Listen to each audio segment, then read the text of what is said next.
नमस्कार, मैं श्रेया। आप देख रहे हैं डिजिटल इंडिया न्यूज। बढ़ते हैं खबरों की ओर। बिहार के 1.11 करोड़ लोगों के खाते में आएंगे 1227 करोड़ रुपए। बिहार में 11 जुलाई को 1.11 करोड़ पेंशन धारकों के खाते में मुख्यमंत्री नीतीश कुमार द्वारा 1227 करोड़ रुपए की सामाजिक सुरक्षा पेंशन राशि डीबीटी के माध्यम से सीधे जमा की जाएगी। सीएम नीतीश कुमार ने खुद इसकी जानकारी एक्स पर दी।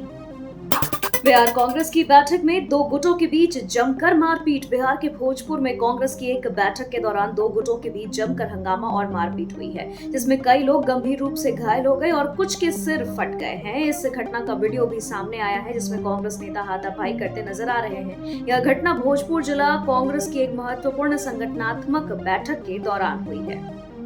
बिहार में वोटर लिस्ट पुनरीक्षण जारी रहेगा। सुप्रीम कोर्ट ने रोक लगाने से इनकार किया। सुप्रीम कोर्ट ने बिहार में चुनाव से पहले कराए जा रहे वोटर पुनरीक्षण पर तत्काल रोक लगाने से इनकार कर दिया है। सुप्रीम कोर्ट में दिन भर की बहस चली। इसके बाद कोर्ट ने कहा कि वह चुनाव आयोग जैसे संवैधानिक संस्था के काम पर रोक नहीं लगा सकते। कोर्ट ने इस मामले की अगली सुनवाई के लिए 28 जुलाई की तारीख तय की है। सुप्रीम कोर्ट ने चुनाव आयोग से आग्रह किया कि वो वोटर लिस्ट में नाम जुड़वाने के लिए आधार कार्ड, वोटर आईडी और राशन कार्ड जैसे दस्तावेज को शामिल करने पर विचार करें। रांची में पूर्वी परिषद की बैठक में शामिल हुए डिप्टी सीएम सम्राट चौधरी। बिहार के उप मुख्यमंत्री सम्राट चौधरी ने झारखंड की राजधानी रांची में आयोजित पूर्वी क्षेत्रीय परिषद की 27वीं बैठक में पड़ोसी राज्यों के साथ बिहार का पक्ष मजबूती से रखा। साथ ही उन्होंने बिहार के विकास के लिए प्रधानमंत्री नरेंद्र मोदी और केंद्रीय गृह मंत्री अमित शाह के प्रयासों के लिए भी धन्यवाद व्यक्त किया। बता दें आपको कि बैठक में उपस्थित गृह मंत्री शाह ने उप मुख्यमंत्री चौधरी की बातों पर गंभीरता से संज्ञान में लिया। मुकेश सहनी का बड़ा हमला। वीआईपी के संस्थापक मुकेश सहनी ने भाजपा पर निशाना साधते हुए कहा कि पिछड़ा आदिवासी दलित को रोहिंग्या मुसलमान बांग्लादेशी बताकर उनके वोट की चोरी करने की कोशिश कर रहे हैं। उन्होंने कहा कि आखिर बांग्लादेशी बिहार में कैसे घुस आए, सरकार को अपने गिरेबान में झांकने की जरूरत है। बेटे इराज को लेकर पहली बार पटना पहुंची राजश्री। नेता प्रतिपक्ष तेजस्वी यादव की पत्नी राजश्री कोलकाता से पटना पहुंची। यह उनकी दूसरी संतान के जन्म के बाद पहली बार पटना आगमन था। पटना एयरपोर्ट पर खुद तेजस्वी यादव उन्हें लेने पहुंचे। इस दौरान मीडिया से बात करते हुए तेजस्वी ने वोटर लिस्ट वेरिफिकेशन मामले पर चुनाव आयोग को फिर से घेरा। गृह मंत्री अमित शाह के सामने सीएम हेमंत सोरेन की 31 डिमांड। रांची में गुरुवार को केंद्रीय गृह मंत्री अमित शाह की अध्यक्षता में आयोजित 27वीं पूर्वी क्षेत्रीय परिषद की बैठक में मुख्यमंत्री हेमंत सोरेन ने झारखंड राज्य की समस्याओं, विकास की जरूरतों और लंबित मामलों को विस्तार से रखा। मुख्यमंत्री ने झारखंड की ओर से 31 अहम मुद्दों को उठाते हुए राज्य के विकास के लिए केंद्र सरकार से सहयोग की अपेक्षा जताई।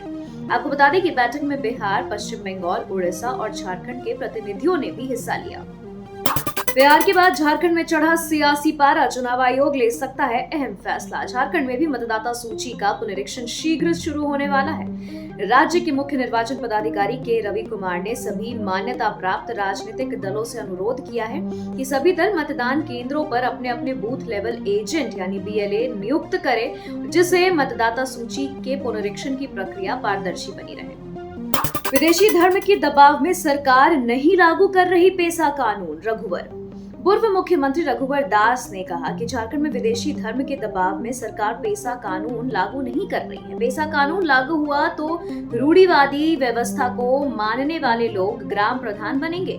गांव के विकास का जिम्मा ग्राम समिति के पास होगा। बालू घाट, तालाब, वनोपज जैसे कार्यों का अधिकार ग्राम सभा के पास आएगा। इससे ग्राम सभा को आमदनी भी होगी और बालू पत्थर आदि की लूट पे भी रोक लगेगा।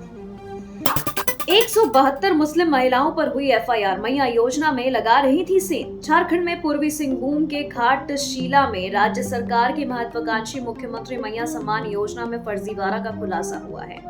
हिंदल जुड़ी पंचायत के छोलगोड़ा गांव में 172 मुस्लिम महिलाओं ने फर्जी तरीके से इस योजना का लाभ लेते हुए मैया योजना में सेंध लगा रही थी। हैरानी की बात यह है कि ये महिलाएं झारखंड की निवासी भी नहीं है। खबरों के सिलसिलों में फिलहाल इतना ही। बने रहें डिजिटल इंडिया न्यूज के साथ। नमस्कार।